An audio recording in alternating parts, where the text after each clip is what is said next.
21শে জুলাই মঞ্চ থেকে রাজ্যের মুখ্যমন্ত্রী মমতা বন্দ্যোপাধ্যায় 16ই আগস্ট খেলা দিবসের কথা ঘোষণা করেছিলেন। যদিও এই খেলা দিবসকে কেন্দ্র করে বিরোধী দল কটাক্ষ করতেও ছাড়েনি, তবে যাই হোক, গ্রাম বাংলার হারিয়ে যাওয়া খেলাকে প্রাধান্য দিতেই রাজ্যের মুখ্যমন্ত্রী মমতা বন্দ্যোপাধ্যায়ের এই ঘোষণা। একটা সময় সব খেলার সেরা বাঙালির ফুটবল, এই খেলাটি বাঙালির রন্ধে রন্ধে প্রবেশ করেছিল। সেই ফুটবল খেলাকে আবার বাঙালির উচ্চ আসনে তুলে ধরতে রাজ্যের মুখ্যমন্ত্রী মমতা বন্দ্যোপাধ্যায়ের এই পদক্ষেপ। ঠিক সেইভাবেই 16 আগস্ট গোঘাট 2 নম্বর পঞ্চায়েত সমিতির উদ্যোগে কামারপুকুর গ্রাম পঞ্চায়েতের পরিচালনায় খেলা দিবস আয়োজিত হয়। বুধবার তার চূড়ান্ত পর্বের খেলা অনুষ্ঠিত হলো কামারপুকুর শ্রীপুর ফুটবল মাঠে। সমিতির গোঘাট পঞ্চায়েত সমিতির উদ্যোগে খেলা, কিন্তু আমাদের মাননীয় মুখ্যমন্ত্রীর অনুপ্রেরণায় আমাদের গোঘাট পঞ্চায়েত সমিতির উদ্যোগে কামারপুকুর পঞ্চায়েতের পরিচালনায় আজকে এই খেলা দিবস।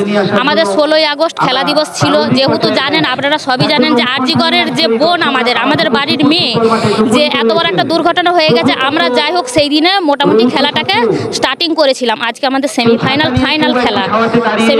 বা ফাইনাল খেলা, তারই উদ্যোগে আজকে আমাদের উপস্থিত রয়েছেন আমাদের রায়নার বিধায়িকা, তারপর আমাদের পঞ্চায়েত সমিতির কর্মাধ্যক্ষ, 9টা আমার গোঘাট 9টা পঞ্চায়েতের প্রধান উপপ্রধান, তারপর দর্শকবিন্দু।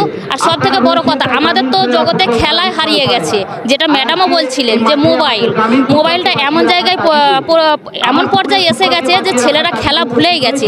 সেই জন্য অসংখ্য ধন্যবাদ ওনাদেরকে যে মোবাইল ছেড়ে ওনারা আজকে মাঠে এসে আমাদের ডাকে সাড়া দিয়েছেন। নিউজ আজ বাংলা, গোঘাট। নিঃসন্তান হওয়ার কারণ স্বামী বা স্ত্রী যে কেউ হতে পারেন।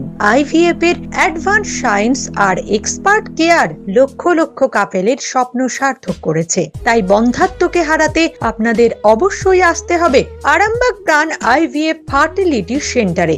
এখানে চিকিৎসা করিয়ে অনেক দম্পতি সন্তানের মুখ দেখেছেন। আমাদের ঠিকানা আরামবাগ বসন্তপুর আমতলা বিবেকানন্দ পল্লী 2 নম্বর রেলগেটের পাশেই। মোবাইল নাম্বার 7865858781 অথবা 7908098172।